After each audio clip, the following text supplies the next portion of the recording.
The biggest success that, probably the thing that has created the most success is when I figured out this one question that Grant told me. Interesting. Have you seen enough to make a decision? Have you seen enough to make a decision? Have you seen enough to make a decision? That one question right there changed everything for me. What do you mean? Like, because I started asking it all the time. You know, we had a 60-minute presentation. Yeah. And I asked the question 15 minutes in, have you seen enough to make a decision? Yep. Bing, done deal. Oh my gosh. Why waste the time on the other 15 slides you were going to go over? Have you seen enough to make a decision? Have you seen it? So like, what are the types of responses you get? Are you kidding me? Of course not. We've only been on the call for 10 minutes. All good. I just want to be respectful of your time. Hey, if you're ready to rock and roll right now like some people are, I just want to make sure we get it out of the way fast. Oh my God. I've never used that one before. Have you seen enough to make a decision? Have you seen enough to make sense of the investment? Have you seen enough to make sense of the money? And then you probably identify all the different sales objections. Dude, like I've taken people I thought I had to do a full demo with to a deal in 10, 15 minutes on a call. We got to start using that. I'm going to train my people tomorrow. So like, and then you prepare like, so if they're not ready, do they tell you what they need to see then to get the deal done? Most of them go, hey, have you seen enough to make a decision? No, I haven't. Okay, good, I'll continue. Just go right back on. And I bet you you would know more than me, but I bet you some of them would be like, well, I want to learn about the follow-up modules that you have. Yeah. Or, oh, well, you didn't even show me the whatever, prospecting, cold calling tips or email tips, or can you walk me through that curriculum? Like, how often does that happen where they actually tell you exactly what 30% of the time. So 30% of the time, they're telling you exactly what you need to show them to close the deal. 65% of the time, they say, no, like, they get a little heated about it. Yeah. And then 5% of the time, they're like, yeah, I have, let's roll. Wow. Have you seen enough to make a decision?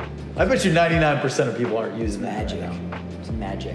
And then you use that, 15 minutes in, 30 minutes in? Yeah, we have different points of when we have like 3 main pillars of our demo. Yeah. And after each one, we ask it.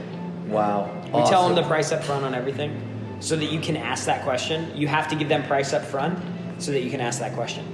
Hey, Brandon, really respect your time. Just want to let you know my intention on the call is to get a deal done today with you. Yep. That's my target. That's my goal. I know what we can do for your business. I'm confident in it. That's why I want to get it done with you today.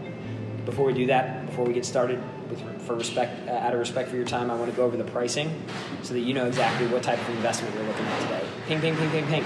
People have stopped me there and been like, hey, I just want to let you know how much I appreciate that. You're the first salesperson ever that has presented me the numbers up front. Sales secrets from the top 1%, where the world's best sales experts share their secrets to sales success. Chris, you've had an incredible career. We went through a lot of highs and lows, things that you've learned throughout your sales career, from music to sales development to helping take a company, getting it acquired by one of the largest, Palo Alto networks.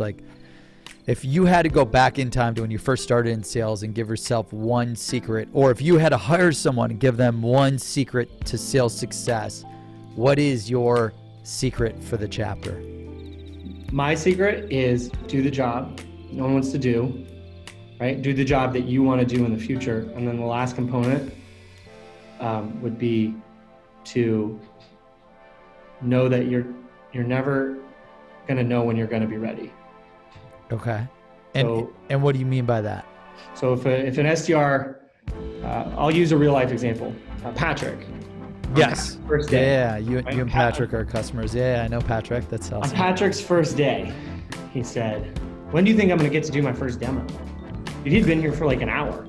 I was like, holy shit, who is this guy?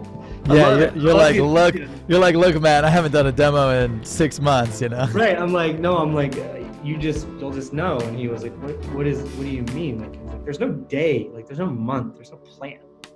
Get your rep, make your territory so busy and so prosperous that they just raise their hand and they say, look, we got a double call, and I don't want to push either of them.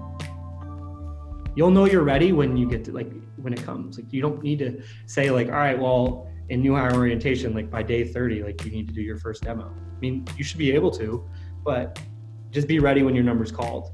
We bought a vodka company. That was a lot of fun. What? Don't ever buy a vodka company, by the way. It's the dumbest investment you can make. But Really? Why? So here's how vodka works. Do you know what the most thing about Grey Goose, a bottle of Grey Goose? What's the most expensive component of a bottle of Grey Goose? Potato. No, the bottle. Glass. The bottle. Yeah, that was my second guess. Expensive. What's up? What's the second most expensive? The printing on the bottle, maybe? I don't know. Taxes. What is it? Taxes. Axes? Taxes. Oh, taxes. Got it. Yeah. Dude, it's the vodka and Grey Goose. A $25, $30 bottle of Grey Goose vodka costs like 80 cents, 90 cents. Wow. It's just and everybody wants theirs. And so then all of a sudden you get this vodka, you got the supplier and the distributor and the retailer and the on-premise person. And then eventually the salesperson's like, I need a TV if I sell the most of this. And then all of a sudden we're just buying TVs for people. We bought more TVs for people in Chicago than Santa Claus did that year.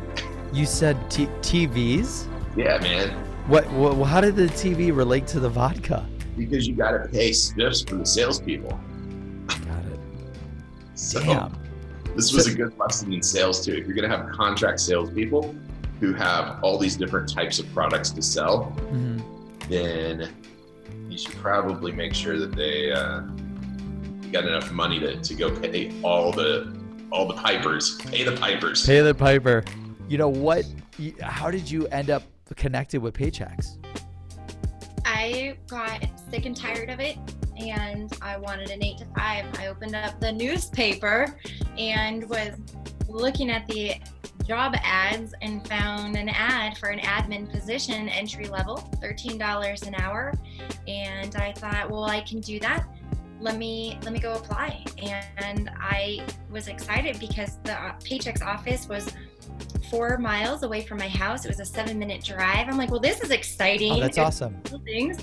And I took an interview, and that manager saw something in me, no experience. I had nothing to give except a really positive attitude and some very strong perseverance to change my life. And he loved it, and he said it was enough to get the job. Yeah, that's that grit by Angela, right? That's that grit. It's incredible. It's funny because I say the number one characteristic that I hire for, and I'll interchange them, is positivity and hard work. Those two things are my 1 and 2s. And you're the expert at assessments and people, which we'll get into.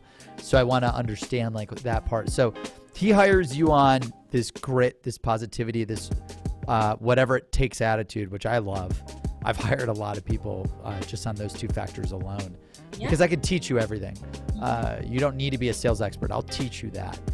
Salespeople are goal oriented, and you hit a target that you don't see.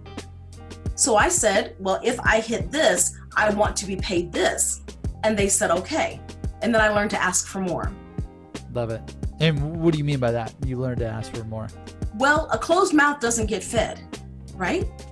So if you don't ask for what you want, you'll never have the chance to get it. So if they say, if you enroll 10 students, you get paid $10,000, well, why not ask for more? The worst they can say is no, but it gives you some leverage to be able to negotiate. Wow. Yeah, I love that. So were you pretty aggressive on asking for what, just raises or more commission, or how did that work? Everything. I wanted extra benefits. I wanted extra perks. I wanted a free degree. I wanted You're just like, I asked for everything. I asked for everything. They got cake. They got cake in the kitchen. I want that too. I negotiated extra long lunch hours. I negotiated flex time. When you're in the top 1% and you are performing better than anybody else, you have leverage to be able to ask for things. Yeah, you can basically write your own ticket. You can. And from there, my boss said, you know what, Cynthia, you're really good at this. You can get a real sales job if you wanted to.